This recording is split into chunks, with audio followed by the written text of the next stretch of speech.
నమస్తే అందరికీ, welcome to PJ digital news. ఈరోజు మే 12కి సంబంధించిన ప్రధాన వార్తలు ఏమున్నాయో ఒకసారి చూసేద్దాం రండి. ఆంధ్రజ్యోతిలో ఏముందో ఒకసారి చూసేద్దాం. పాక్కు భారీ నష్టం, 35 నుంచి 45 మంది సైనికుల మృతి, 100 మందికి పైగా ఉగ్రవాదులు హతం. ఉగ్రవాదుల ఏరివేత, సూత్రధారుల ఊచకోతే, లక్ష్యాలుగా ఆపరేషన్ సింధూర్, వాటిని సాధించాం. దుస్సాహసాలకు పాల్పడితే భారీ మూల్యం తప్పదు. మీడియా సమావేశంలో డీజీఎంఓ రాఘవ్ గాయ్, యుద్ధంలో నష్టాలు భాగమే, మన పైలట్లు తిరిగొచ్చారు. డీజీఏఓ ఎయిర్ మార్షల్ ఏకే భారతి వ్యాఖ్యలు. పాక్ విమానాలు కొన్ని ఖచ్చితంగా కూలాయని స్పష్టీకరణ. కరాచీ సహా భూమి మీద, సముద్రంలో ఎంపిక చేసిన లక్ష్యాలపై దాడికి అరేబియా సముద్రంలో యుద్ధ నౌకలు. పాక్ నేవీ హాటర్ రేక్ పరిమితమైంది. వైస్ అడ్మిరల్ ప్రమోదర్. ఇక్కడ చూడొచ్చు, ఆపరేషన్ సింధూర్ అనేది ఇంకా కొనసాగుతూనే ఉంది. పాకిస్తాన్పై కొన్ని ప్రాంతాలలో దాడులు జరుగుతున్నాయి. దానికి సంబంధించి త్రివిధ దళాలకు సంబంధించిన ప్రతినిధులు మీడియా సమావేశంలో వివరాలు అయితే వెల్లడించారు.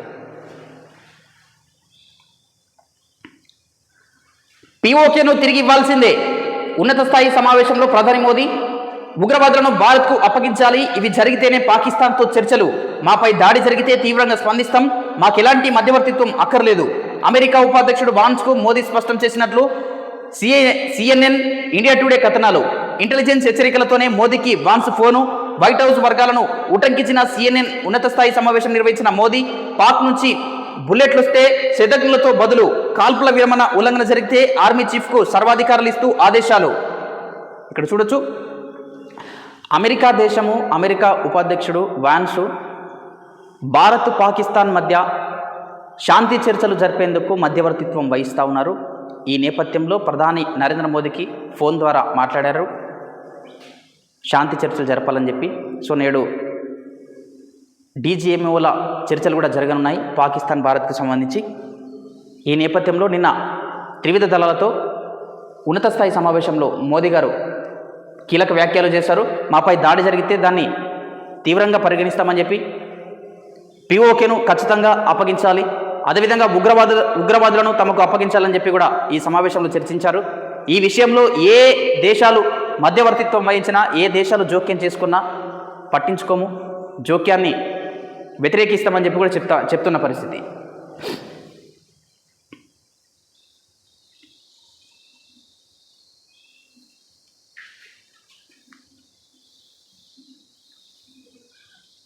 పుల్వామా ఉగ్రదాడి మాపనే, 2019 నాటి దాడి పాకిస్తాన్ వ్యూహాత్మక ప్రతిభ, మా దేశ రక్షణలో రాజీ లేదు. Pak air vice marshal Ahmed మరోసారి బయటపడ్డ దాయాది కపట నాటకాలు. పుల్వామా ఉగ్రదాడి తమ పనేనని ఎయిర్ మార్షల్కు, ఆ పాకిస్తాన్కు సంబంధించిన ఎయిర్ మార్షల్ మీడియా సమావేశంలో వెల్లడించిన పరిస్థితి చూడండి, ఎంత దారుణము. పుల్వామా ఘటనలు కూడా వీరి ప్రతిభ అంటే ఇక్కడ చూడొచ్చు, వ్యూహాత్మక రచన ఉందని చెప్పి పాకిస్తాన్ అఫీషియల్ చెప్తున్న పరిస్థితి. పాకిస్తాన్ తన వక్రబుద్ధి ఎప్పుడు చూపిస్తూనే ఉంటుంది. వారికి సమాధానం ఖచ్చితంగా చెప్పాల్సిన అవసరం ఉంటుంది. లేదంటే మళ్ళీ ఇట్లాంటి చర్చలు జరిపినప్పటికీ మళ్ళీ వాళ్ళని నమ్మనికి లేదు. మొన్ననే కాల్పుల విరమణ అమల్లోకి వచ్చిన కొన్ని గంటల వ్యవధిలోనే మళ్ళీ సరిహద్దు ప్రాంతాలలో కాల్పులకు తెగబడ్డారు. వారిని ఏ విధంగా నమ్మాలి? కాల్పుల విరమణ ఎప్పుడైతే అమల్లోకి వచ్చిందో దాని యావత్తు భారతదేశంలో చాలామంది వరకు అసంతృప్తి వ్యక్తం చేశారు. ఏ విధంగా కాల్పుల విరమణ వీరి పట్ల వహిస్తూ ఉన్నారు, ఏం సాధించామని చెప్పి అసలు ఈ చర్చలు జరుపుతూ ఉన్నారని చెప్పి కూడా అసహనం వ్యక్తం చేశారు కొంతమంది కూడా.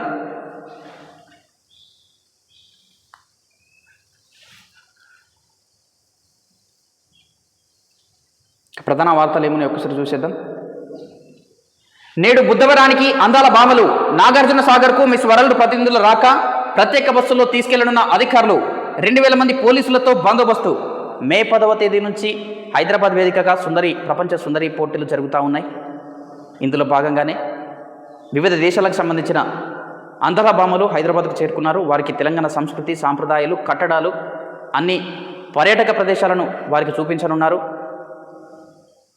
ఇందులో భాగంగానే నాగార్జున సాగర్కు నేడు వారిని తీసుకెళ్లనున్నారు. 2000 మంది పోలీసు బందోబస్తు నడుమ ప్రత్యేక బస్సులో వారిని అక్కడికి తీసుకెళ్లనున్నారు.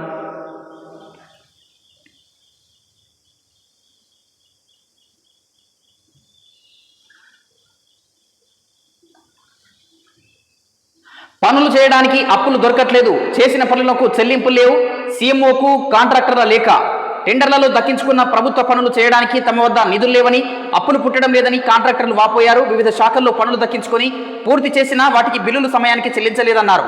ఫలితంగా కొత్త పనులు చేయడానికి తమకు అప్పులు దొరకట్లేదని పేర్కొంటూ builders association of India Telangana రాష్ట్ర శాఖ ముఖ్యమంత్రి రేవంత్ రెడ్డికి ఆదివారం లేఖ రాసింది. కాంట్రాక్టర్లు పనులు ముగించుకొని బిల్లుల కోసం వేచి చూస్తూ ఉన్నారు. బిల్లులు రాకపోవడంతో కొన్ని పనులు చేపట్టడానికి అప్పులు కూడా పుట్టడం లేదని చెప్పి కూడా లేఖ రాశారు. వెంటనే పెండింగ్ నిధులను విడుదల చేయాలని చెప్పి కూడా కోరారు. స్వదేశీ సాంకేతికత అభివృద్ధి లక్ష్యం, రాష్ట్రంలో జాతీయ రహదారుల విస్తరణకు కేంద్రం కృషి. కేంద్ర మంత్రి కిషన్ రెడ్డి స్వదేశీ సాంకేతిక ఆధారంగా ఆత్మనిర్భర్ భారత్ను నిర్మించేందుకు కొత్త ఆవిష్కరణల దిశగా కృషి చేస్తామని కేంద్ర మంత్రి కిషన్ రెడ్డి అన్నారు. ఆదివారం జాతీయ సాంకేతిక దినోత్సవాన్ని పురస్కరించుకొని ఆయన శాస్త్రవేత్తలకు శుభాకాంక్షలు తెలియజేశారు. ఎన్నో సంవత్సరాలుగా భారతదేశానికి అసాధారణమైన సాంకేతికతను అందించిన ప్రతి ఒక్కరికి కృతజ్ఞతలు తెలిపారు. కేంద్రం జాతీయ రహదారుల విస్తరణకు కేంద్రం కృషి చేస్తుందని చెప్పి కూడా మంత్రి గారు నిన్న చెప్పిన పరిస్థితి. ప్రధాన వార్తలు ఏమున్నాయి ఒక్కసారి చూసేద్దాం. ఇది ప్రాంతీయ వార్తలు. నిజామాబాద్కు సంబంధించి సహకరిస్తే సరి లేదంటే అధికారులపై బదిలీ వేటు. జిల్లాలో జోరుగా ఇసుక, మట్టి, మోరం తవ్వకాలు అడ్డుకుంటున్న అధికారులపై అధికార పార్టీ నేతల ఒత్తిళ్లు. సహకరించని అధికారులపై బదిలీ వేటు. ఒత్తిళ్లతో పని చేయలేక లాంగ్ లీవులు పెడుతున్న అధికారులు. కొన్ని మండలాల పరిధిలో పనిచేసేందుకు జంకుతున్న తహసీల్దార్లు, ఎంపీటీఓలు, ఎస్ఐలు. ఇసుక దందా, ఇసుక మాఫియా యథేచ్ఛగా కొనసాగుతుంది. అధికార పార్టీలకు సంబంధించిన నేతల ఒత్తిళ్లు కనబడుతున్నాయని చెప్పి కూడా ఆర్టికల్. ఆ ప్రాంతాలలో కొన్ని ప్రాంతాలలో ఎక్కడైతే ఇసుక మాఫియా, ఇసుక దందా కొనసాగుతుందో ఆ ప్రాంతాలలో పనిచేయడానికి ఎంపీడీఓలు, ఎస్ఐలు కూడా జంకుతున్నారట. సహజ వనరుల్ని కొల్లగొట్టే ప్రయత్నం ఇది. ఇసుకను తోడేస్తుంటే ఎవరు స్పందించకపోవడం చాలా విషాదకరం. అది వెంటనే సంబంధిత అధికారులు, జిల్లా కలెక్టర్ గారు ఈ విషయంలో స్పందించాలి. సంబంధిత మైనింగ్ శాఖకు కానీ సంబంధిత అధికారులకు అప్రమత్తం చేయాలి. ఒక్కసారి చూసే ప్రయత్నం చేద్దాం ఈ ఆర్టికల్ను. జిల్లాలో ఇసుక, మట్టి రవాణా అధికారుల బదిలీకి కారణమవుతుంది. సహకరించని అధికారులకు నేతల ఒత్తిళ్లు పెంచుతున్నారు. వారిని ఇతర ప్రాంతాలకు బదిలీలు చేస్తున్నారు. దీంతో కొంతమంది అధికారులు తప్పనిసరి పరిస్థితుల్లో లాంగ్ లీవులు పెట్టి వెళ్తున్నారు. ఇతర మార్గాల ద్వారా పైరవీలు చేసుకుని వేరే ప్రాంతానికి బదిలీపై వెళ్తున్నారు.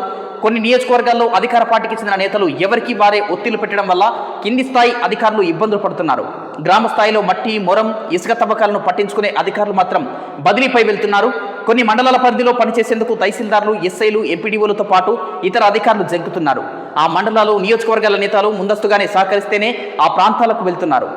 ఇక్కడ చూడొచ్చు, ఎంత ఆశ్చర్యపోయే విషయం ఇది. సంబంధిత మండలాలలో నేతలు సహకరిస్తేనే ఆ మండలాలకు బదిలీ చేసుకునే స్థాయికి అధికారులు వచ్చారంటే చూడండి ఎంత ఒత్తిళ్లు తెస్తూ ఉన్నారు నేతలు. అధికారులకు స్వేచ్ఛ లేదు, పని చేసుకొనిస్తలేరు. వారికి అనుకూలంగా పనులు చేయకపోతే ఒత్తిళ్లు తీసుకొస్తున్నారు, బదిలీలు వేటు పడుతుంది. అనుమతుల మాటున అక్రమ తవ్వకాలు. జిల్లాలో మట్టి, మురం, ఇసుక తవ్వకాలు ఎక్కువగా జరుగుతున్నాయి. అనుమతుల మాటున అక్రమంగా తవ్వుతూ తరలిస్తుండగా మరికొన్ని ప్రాంతాల్లో ఎలాంటి అనుమతులు లేకుండానే తవ్వకాలను చేస్తున్నారు. లారీలు, టిప్పర్ల ద్వారా తరలిస్తున్నారు. భారీ వాహనాల ద్వారా కూడా మట్టి, మొరం తవ్వకాలు చేస్తూ ఇతర ప్రాంతాలకు రవాణా చేస్తున్నారు. జిల్లాలో మంజీరా, పెద్దవాగు, కప్పలవాగుతో పాటు ఇతర వాగుల్లో ఇసుక తవ్వకాలు ఎక్కువగా కొనసాగుతున్నాయి. ఇందిరమ్మ ఇళ్లకు ఉచితంగానే ఇసుక అనుమతులు ఇస్తున్నారు. ఇతర అభివృద్ధి పనులకు తహసీల్దారులు అనుమతులు మంజూరు చేస్తున్నారు. నిబంధనల ప్రకారం ఇసుక తవ్వకాలు చేయాలని ఆదేశాలు ఇస్తున్నారు. కొన్ని ప్రాంతాల్లో అక్రమంగా తవ్వకాలు జరిపితే వాహనాలను సీజ్ చేస్తున్నారు. మంజీరా వెంట జరిగే తవ్వకాలను ఆపాలని కల్దుర్తితో పాటు ఇతర గ్రామాల వారు ధర్నాలు చేస్తున్నారు. అక్రమ రవాణాను ఆపివేయాలని కోరుతున్నారు. ఇసుక తవ్వకాల్లో సహకరించిన చోట అధికారులు బదిలీ వేటుకు గురవుతున్నారు. ఈ మధ్యనే వేల్పూర్ తహసీల్దార్ను ఇతర మండలానికి బదిలీ చేశారు. అధికార పార్టీకి చెందిన ఇద్దరు నేతల మధ్యన ఇసుకకు సంబంధించిన వ్యవహారం ఆ తహసీల్దార్ బదిలీకి కారణమైంది. రెండు గ్రూపుల మధ్య ఉన్న ఒత్తిళ్లను తట్టుకొని ఇసుక అక్రమ రవాణాను చేయొద్దని కోరే క్రమంలో ఆయనను బదిలీ చేశారు. చూడొచ్చు, ఇక్కడ ఇసుక అక్రమ రవాణా చేయొద్దని చెప్పి అధికారులు చెబుతుంటే అధికార పార్టీ నేతలు ఒత్తిళ్లు తీసుకొచ్చి ఆయనపై బదిలీ వేటు వేశారు. ఇట్లాంటప్పుడు అక్రమాలు కొనసాగుతూనే ఉంటాయి. అధికారులకు సక్రమంగా పని చేసుకునే స్వేచ్ఛ ఇవ్వకపోతే ఎట్లా? చూడొచ్చు నెక్స్ట్ వార్తలు ఏమున్నాయో. ఇవి ఆంధ్రజ్యోతి పేపర్కి సంబంధించి. నెక్స్ట్ మిగతా పేపర్ చూసే ప్రయత్నం చేద్దాం. నెక్స్ట్ వెలుగు దినపత్రిక చూద్దాం. పాక్కు తడాక చూపిస్తాం, అక్కడి నుంచి తూటా పేలితే ఇక్కడి నుంచి మిసైల్ పైకి లేస్తుంది. ప్రధాని మోదీ హెచ్చరిక. తాజా పరిస్థితిపై high level defence meeting. Operation Sindoor ఇంతటితో ముగిసిపోలేదు. పాక్ మళ్లీ దాడి చేస్తే అంతకు రెట్టింపు మూల్యం తప్పదు. సింధు జలాల ఒప్పందం రద్దు కొనసాగుతుంది. కాశ్మీర్పై ఎవరి మధ్యవర్తిత్వము అక్కర్లేదని వెల్లడి. అమెరికా వైస్ ప్రెసిడెంట్ వాన్స్తో ఫోన్లో సంభాషణ. పీఓకేను పాక్ తిరిగివ్వడంపై తప్ప దేనిపైన చర్చలు లేవని స్పష్టీకరణ. పాకిస్తాన్ విషయంలో ఏ దేశాల జోక్యం మేము సహించమని చెప్పి కూడా ప్రధాని నరేంద్ర మోదీ గారు చెప్తా ఉన్నారు. తప్పకుండా పీఓకేను తమకు అప్పగించాల్సిందే, ఉగ్రవాదులను తమకు అప్పగించాల్సిందే అని చెప్పి అమెరికా ఉపాధ్యక్షుడు ఫోన్లో సంభాషిస్తున్న సమయంలో ప్రధాని మోదీ తేల్చి చెప్పేశారు, స్పష్టం చేశారు. ఇక్కడ చూడొచ్చు ఒకసారి. పాక్ ఎయిర్ బేస్ కూల్చివేత. పాకిస్తాన్కు కీలకమైన నూర్ ఖాన్ ఎయిర్ బేస్ స్టేషన్ను లక్ష్యంగా చేసుకుని భారత్ మే 10న దాడులు చేసింది. దీంతో పాక్కు భారీ నష్టం వాటిల్లింది. అందుకు సంబంధించిన ఉగ్ర చిత్రాలను త్రివిధ దళాల అధికారులు విడుదల చేశారు. రావల్పిండి, చక్లాలలో ఉన్న కీలకమైన air base station Noor Khan Pak రాజధాని ఇస్లామాబాద్కు 10 కిలోమీటర్ల దూరంలో ఉంది. పాక్ రవాణా స్క్వాడ్రన్లకు ఇది నిలయం. లాజిస్టికల్, వ్యూహాత్మక, ఎయిర్ లిఫ్ట్ కార్యకలాపాలకు దీన్ని ఉపయోగిస్తారు. ఇక్కడ చూడొచ్చు దాడికి ముందు, దాడి తర్వాత. ఇది Noor Khan air base station. May 10వ తేదీన మన ఆర్మీకి సంబంధించి పాకిస్తాన్లోని కొన్ని ప్రాంతాలలో నూర్ ఖాన్ ప్రాంతంపై దాడులు అయితే నిర్వహించడం జరిగింది. సో ఈ దాడుల్లో పాకిస్తాన్ తీవ్రంగా నష్టపోయిందని చెప్పి నిన్న త్రివిధ దళాలకు సంబంధించిన ప్రతినిధులు మీడియా సమావేశంలో వెల్లడించారు. ఇది చూడొచ్చు. 100 మంది టెర్రరిస్టుల మృతి, 3 పాక్ ఎయిర్ బేస్లు మటాష్. మళ్ళీ కాల్పులు జరిపితే అంతు చూస్తామని చెప్పి ఇక్కడ ప్రధాని నరేంద్ర మోదీ గారు కూడా హై లెవెల్ మీటింగ్ నిర్వహించారు. పాక్ నుంచి తూటాలు వస్తే ఇక్కడ నుంచి మిసైల్స్ వెళ్తాయని చెప్పి కూడా హెచ్చరించారు.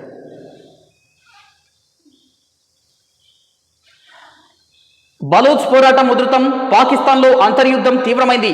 బలూచ్ లిబరేషన్ ఆర్మీ పాక్ సైన్యంపై దాడులను తీవ్రం చేసింది.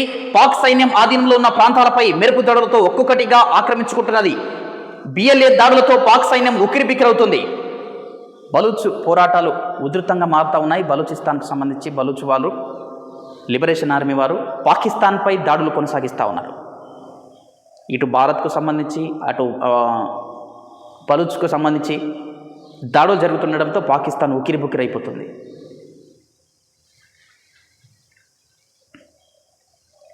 శత్రువులపై బ్రహ్మాస్త్రం. యూపీలో బ్రాహ్మోస్ మిసైల్ ప్రొడక్షన్ యూనిట్ ప్రారంభించిన రాజ్నాథ్ సింగ్. రావల్పిండిలోనూ మన సైన్యం గర్జించింది. పహల్గామ్ దాడికి ప్రతీకారం తీర్చుకున్నాం. ఉగ్రవాదంపై పోరులో మన సత్తా చాట్యం. ఇది నయా భారత్. టెర్రరిజాన్ని సహించదు. ఆపరేషన్ సింధూర్ దేశ సంకల్ప శక్తికి చిహ్నమని రాజ్నాథ్ సింగ్ గారు, డిఫెన్స్ మినిస్టర్ వెల్లడి. సీజ్ ఫైర్ను తొలుత ట్రంప్ ఎలా ప్రకటిస్తారు? ప్రధాని మోదీని ప్రశ్నించిన లోక్సభ ప్రతిపక్ష నేత రాహుల్ గాంధీ.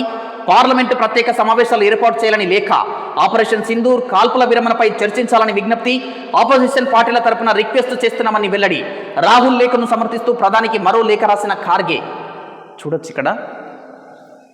కాల్పుల విరమణకు సంబంధించి అయితే గీతే భారత్కు సంబంధించి ప్రకటన చేయాలి తప్పితే అమెరికా అధ్యక్షుడు ఏ విధంగా ప్రకటన చేస్తారు ముందస్తుగా అని చెప్పి ప్రధాన ప్రతిపక్ష కాంగ్రెస్ పార్టీ అగ్రనేత రాహుల్ గాంధీ గారు ప్రశ్నిస్తున్నారు. ఈ విషయంలో కాల్పుల విరమణకు సంబంధించి ప్రత్యేక పార్లమెంట్ సమావేశాన్ని నిర్వహించాలని చెప్పి కూడా రిక్వెస్ట్ చేస్తున్నామని చెప్తా ఉన్నారు.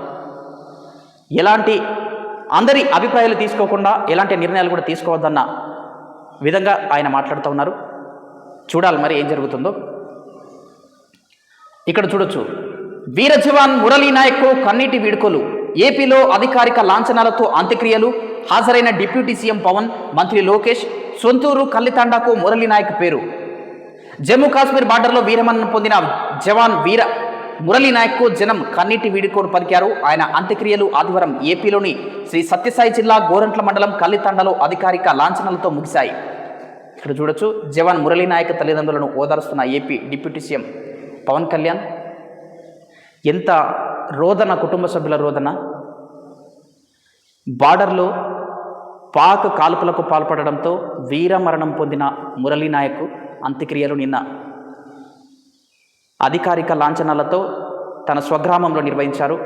ఏపీ ఉప ముఖ్యమంత్రి పవన్ కళ్యాణ్తో పాటు మంత్రి లోకేష్ కూడా పాల్గొన్నారు.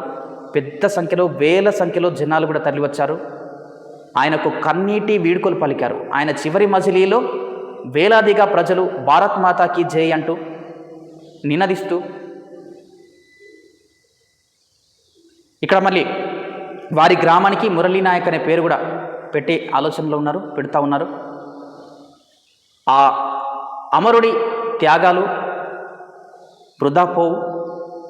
యావత్తు భారతదేశం వారి కుటుంబానికి అండగా ఉంటుంది.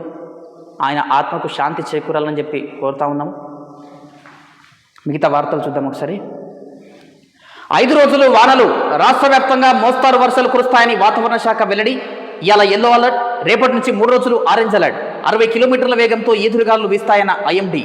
చూడొచ్చు ప్రజలారా, అప్రమత్తంగా ఉండాల్సిన అవసరం ఎంతైనా ఉంది. ముఖ్యంగా రైతులు, జొన్న పంట రైతులు, మామిడి రైతులు, వీరంతా కూడా అప్రమత్తంగా ఉండాలి. అదేవిధంగా కళ్ళాలపై ఆరబోసిన పంట రైతులు తగు జాగ్రత్తలు పాటించాలి.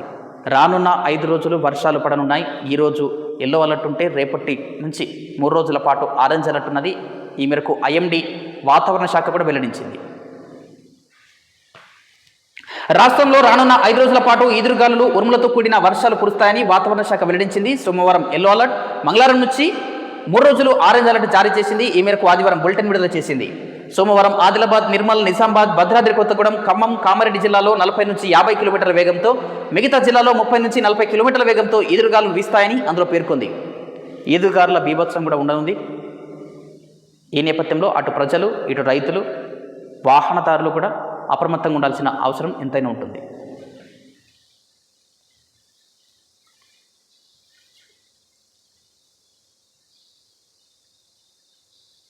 ఇక్కడ చూడొచ్చు, మురళీ నాయక్ కన్నీటి వీడుకోలు. మురళీ నాయక్ భౌతిక కాయంపై పడి రోధిస్తున్న తల్లిదండ్రులు. హృదయ విదారక ఘటన ఇది. ఎంత కలిచివేసే ఘటన, కన్నీళ్లు తెప్పించే ఘటన ఇది. వారి తండ్రి గారు, వారి తల్లిగారు, మురళీ నాయక్ వారి తల్లిదండ్రులు, వీరిద్దరు కూడా నిన్న అధికారిక లాంఛనాలతో వారి స్వగ్రామంలో అంత్యక్రియలు ముగిశాయి. ఏపీ డిప్యూటీ సీఎం కూడా పాల్గొన్నారు, మంత్రి లోకేష్ గారు కూడా పాల్గొన్నారు.